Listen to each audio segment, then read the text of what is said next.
حضرت سلیمان علیہ السلام کو اللہ تعالیٰ نے زبانیں سکھائی تھی پرندوں کی اور جانوروں کی. وہ تو اللہ کے رسول تھے تو یہ بات سمجھ آتی ہے کہ ان کو آتی تھی سب، اور انہوں نے ہدہد سے کلام بھی کیا ہے.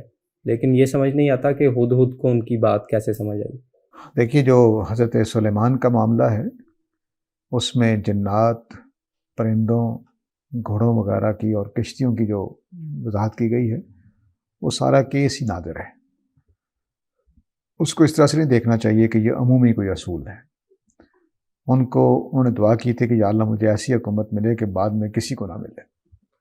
تو یہ اس کی اللہ تعالیٰ نے جو نعمتیں ان کی حکومت میں تھیں وہ یہ شامل تھی کہ ہدہد ان سے کلام کرتا ہے، چونٹیاں ان کے ساتھ کلام کرتی ہیں، مسکراتی ہیں، اور وہ کشتیاں جو 1 مہینے کے لیے ایک طرف جاتی ہیں، 1 مہینے کے لیے ایک طرف آتی ہیں، ہوائیں ان کے تابع کر دی گئی ہیں. جنات جو نبی کریم صلی اللہ علیہ وسلم کے الفاظ میں بند کنڈی نہیں کھول سکتے، وہ بڑے بڑے محلات بنا رہے ہیں اور غوطے لگا کر ان کے لیے سمندر میں سے موتی نکال کے لا رہے ہیں. اور اللہ تعالیٰ کہتے ہیں میں نے شیاطین کو زنجیروں میں باندھ کے تابع کر رکھا تھا.